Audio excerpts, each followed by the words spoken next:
ہاشم کے بیٹے کا نام تھا شیبہ. ہاشم نے لمبی عمر پائی اور ہاشم ابو 90 تھے قریب. جس وقت ان کا انتقال ہوا ہے اس وقت وہ 90 یا 90 سے بھی کچھ اوپر تھے.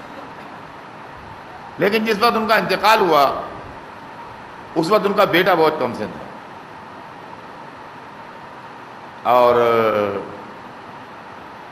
بیٹا شیبہ جو تھا بہت کم سن تھا. ہاشم کی بیوی جو تھیں وہ مدینے کی تھیں، مکے کی نہیں تھی. جب ہاشم کا انتقال ہو گیا تو وہ اپنے بیٹے کو لے کے اپنے میکے چلی گئی اور میکے میں رہنے لگی. یہاں مکے میں ہاشم کی سرداری ہاشم کے دوسرے بھائی مطلب نے سنبھالی. ہاشم کے ایک بھائی مطلب تھے.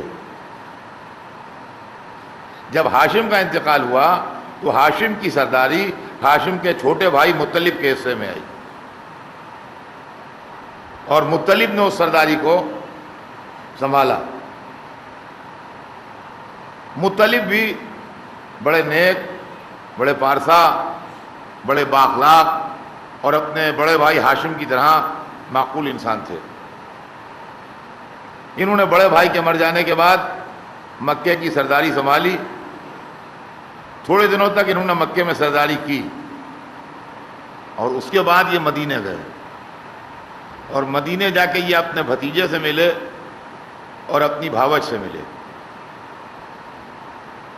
یہ واقعات تاریخی ہیں، اس کو سنیے، اور یہ آپ کے رسول کے خاندان کے واقعات ہیں.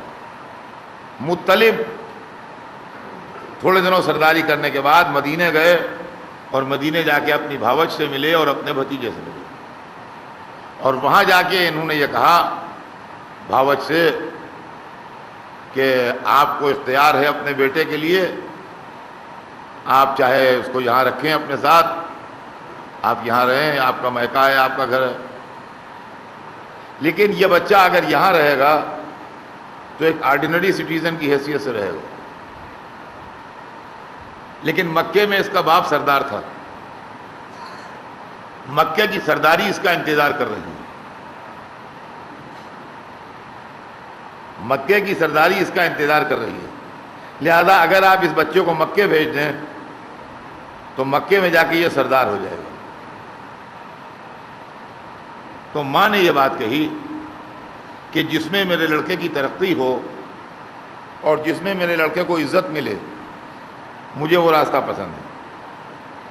اگر میرا بچہ وہاں جا کے سردار ہوا جاتا ہے اور اس کی عزت بڑھتی ہے تو یہ کوئی عقل مندی نہیں ہے کہ میں اپنے کلیجے سے لگائے بٹھائے رہوں اور وہاں اس کی سرداری دوسرا کوئی لے جائے. چنانچہ یہ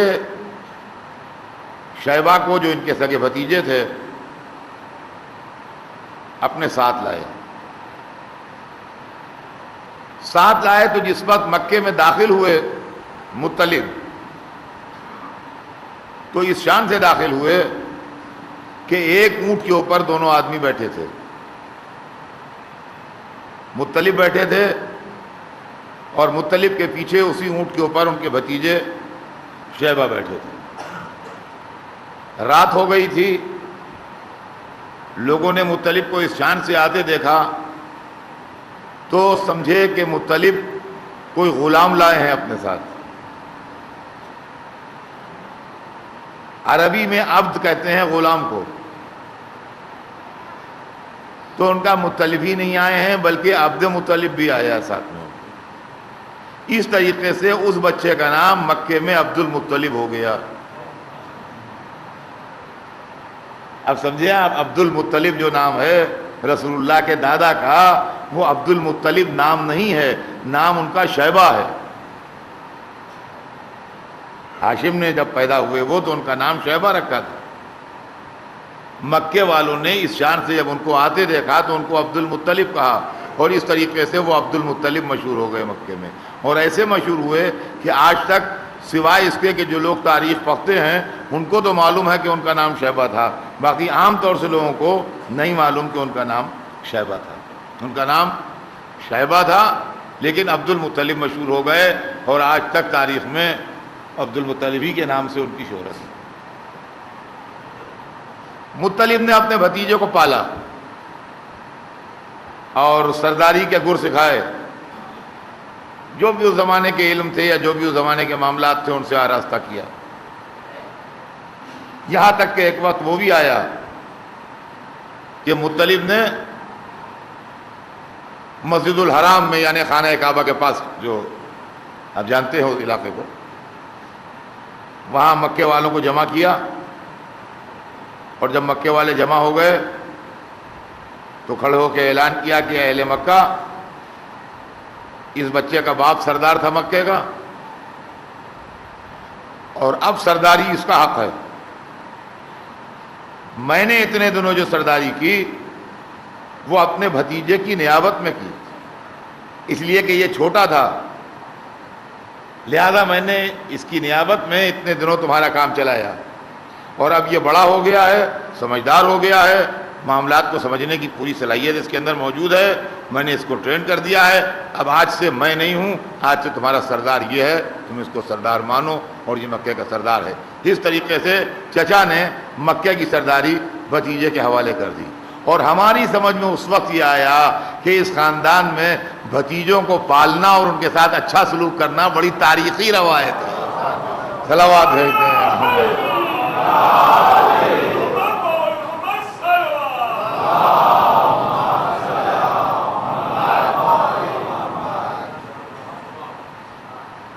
بھتیجے کو اپنی جان سے زیادہ عزیز رکھنا اور بھتیجے سے پیار کرنا اور بھتیجے سے محبت کرنا اس خاندان کی بڑی پرانی روایت ہے۔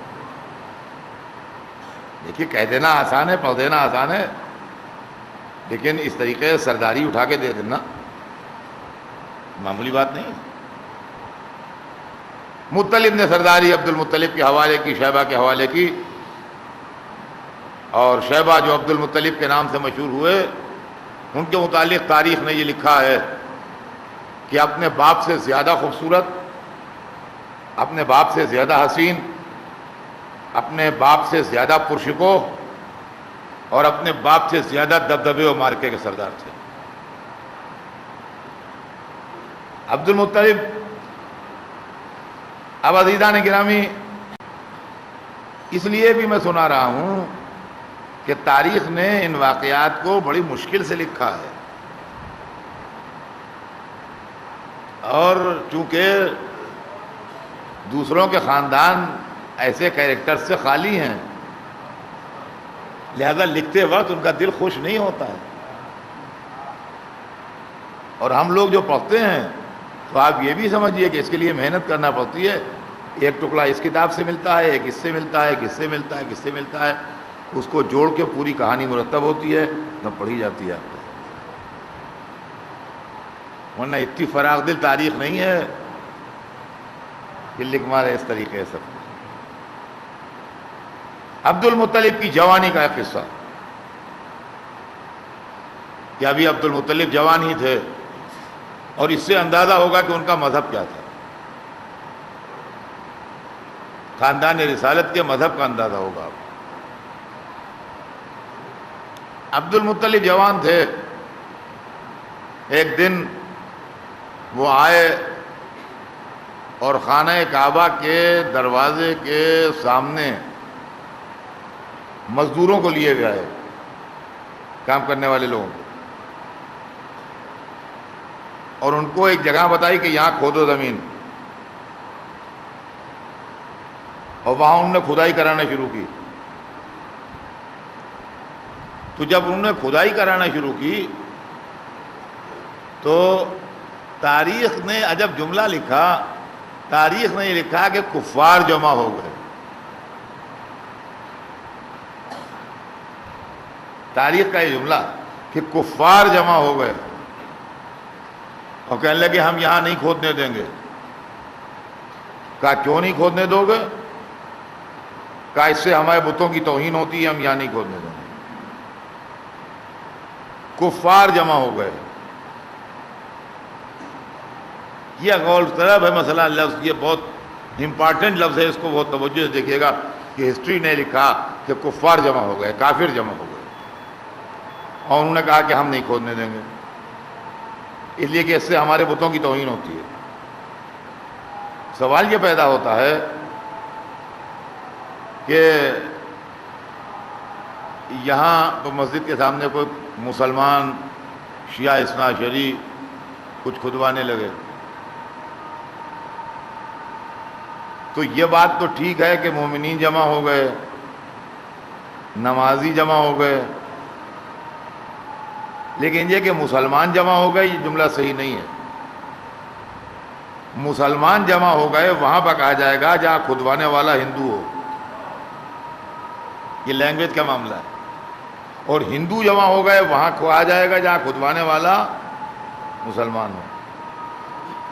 اگر کھدوانے والا بھی ہندو ہے اور جہاں اعتراض کرنے والے بھی ہندو ہیں تو ہندو مسلمان کا لفظ نہیں آئے گا, وہاں دوسرا لفظ استعمال ہوگا.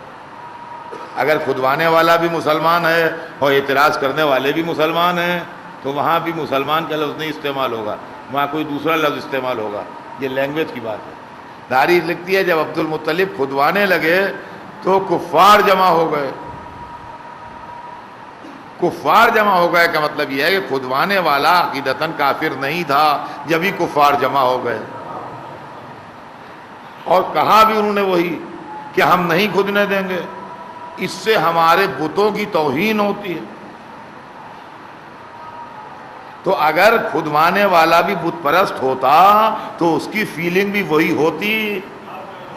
سوچیے صحیح, اگر کھدوانے والا بھی بت پرست ہوتا, اس لیے کہ اگر مسلمان کی یہ فیلنگ ہے کہ مسجد کے دروازے کے اوپر اگر کھودا جائے تو مسجد کی توہین ہے, تو سارے مسلمانوں کی فیلنگ ہوگی, یہ خاص مسلمان کی فیلنگ تھوڑی ہوگی. بھائی جتنے مسلمان ہیں سب کی یہ فیلنگ ہوگی کہ مسجد دروازے پر کھودا جائے تو مسجد کی توہین ہوگی. خیر صاحب وہ جمع ہو گئے اور انہوں نے کہا ہم یہاں کھودنے نہیں دیں گے, اس سے ہمارے بتوں کی توہین ہوتی ہے. تو عبد المطلب نے تلوار کے قبضے پر ہاتھ رکھا اور آواز دی کہ میرے قبیلے والوں اسلحے لگا کے آ جاؤ. تو سنیے گا, آواز دی کہ میرے قبیلے والوں اور خاندان والوں اپنے بدن پر اسلحے لگا کے آ جاؤ, اس لیے کہ میں تو کھودواؤں گا. اب ذرا دیکھیے گا, ادھر کفار جمع ہوئے ہیں اور کہہ رہے ہم نہیں کھودنے دیں گے, اور ادھر انہوں نے تلوار کے قبضے پر ہاتھ رکھا اور اپنے خاندان والوں کو آواز دی اور کہا میرے خاندان والوں, میرے قبیلے والوں اپنے بدن پر اسلحے سچ کے آ جاؤ, اس لیے کہ میں تو کھودواؤں گا, اس لیے کہ مجھے حکم دیا گیا ہے. سوال یہ, بت کسی کو حکم دیتے نہیں, یہ حکم دینے والا کون ہے جس نے آرڈر دے کے ان سے کہا ہے کہ کھودواؤ؟ اب یہ جملہ تاریخ کے اندر لکھا ہے کہ عبد المطلب نے کہا میں تو کھودواؤں گا, اور اپنے خاندان والوں کو آواز دی کہ میرے قبیلے والوں اسلحے لگا کے بدن پر آ جاؤ, میں تو کھودواؤں گا. اور اتنا زیادہ جو اس معاملے پر وہ انسسٹ کر رہے ہیں, زور دے رہے ہیں, اس کا ریزن یہ بتا رہے ہیں کہ مجھے حکم دیا گیا ہے. تو سوال یہ, بت حکم دیتے نہیں؟ وہاں کوئی بادشاہ تھا نہیں اس علاقے میں کہ جو کسی بادشاہ کا حکم آیا ہو, کسی سلطان کا حکم آیا ہو, کسی بڑے آدمی کا حکم آیا ہو. تو سوال یہ, حکم کس دینے والا کون؟ اگر اس گھرانے والوں کا رابطہ اللہ سے نہیں تھا تو اس جملے کے کوئی معنی ہی نہیں ہے کہ مجھے حکم دیا گیا. صاحب جب ان کے خاندان والے تلواریں لے کے آ گئے تو وہ لوگ جو کہہ رہے تھے کہ ہمارے بتوں کی توہین ہوگی, وہ پیچھے ہٹ گئے, وہ پیچھے ہٹ گئے اور کھدائی وہاں شروع ہو گئی. تھوڑی دیر کے بعد جب کافی مٹی وہاں سے نکل گئی تو ایسا لگا جیسے یہاں کے اوپر کچھ کنواں ہے, اس کے آثار ملے. کنویں کے چاروں طرف بناتے نہیں ہیں, پکا بناتے ہیں اسے, اس کے آثار ملے. اب تو لوگوں کو دلچسپی ہوئی کہ یہ کیا معاملہ ہے. اب جناب جب وہ کنویں کے آثار ملے تو اب کنویں کے اندر سے مٹی نکالی جانے لگی. اب اور اس کی اور طرف نہیں کھود رہے، اب اس کے اندر سے اس کی صفائی شروع. صاحب تھوڑا ڈیپ جب وہ اس کے اندر اور گئے مٹی نکالتے ہوئے تو اس کے اندر سے سامان نکلنے لگے، تلواریں نکلیں، زرہیں نکلیں، 2 سونے کے ہرن نکلے، حضرت اسماعیل کے دمبے کے سینگ نکلے،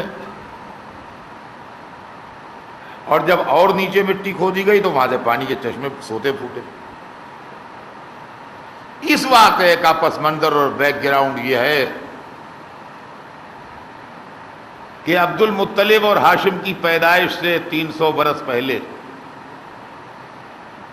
عرب میں ایک لڑائی ہوئی تھی. اس وقت مکے والوں کو یہ اندیشہ ہوا تھا کہ تبرکات کعبہ اگر ہم ہار گئے تو دوسرے لوٹ لے جائیں گے.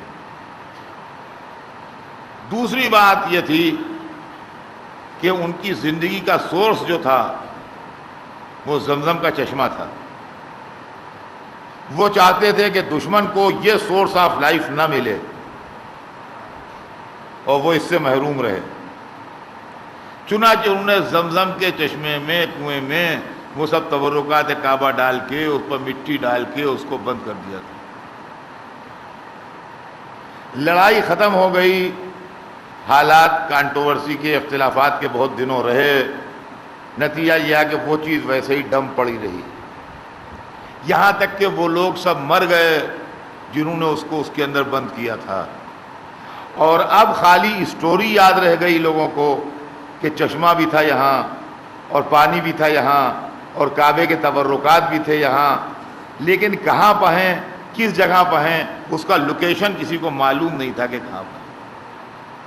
عبد المطلب نے اپنی جوانی میں یہ کارنامہ کر دکھایا کہ زمزم کی بھی ڈسکوری کی عبد المطلب نے، اور عبد المطلب ہی نے ڈسکوری کی تبرکات خانہ کعبہ کی.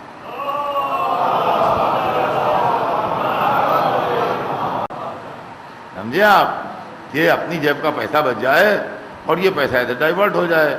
ارے صاحب اس میں کیا رکھا ہوا ہے، اور دیکھیے یہ تو تعلیم میں ہی پیسہ خرچ ہو جائے تو کہاں سے کہاں پہنچ جائے گی قوم. ان کو قوم کا درد اس وقت ستاتا ہے جب وہ عزاخانے میں تبرکات دیکھتے ہیں قیمتی قسم کے. عزیزان گرامی، یہ نظر ہوتی ہے اور جو چڑھاوا ہوتا ہے اس سے بولا نہیں جاتا، جیسے چڑھا ہوتا ہے ویسے چڑھا رہتا ہے. یہ بڑی یہودی فکر ہے کہ اس میں سے بھی نوچ لو.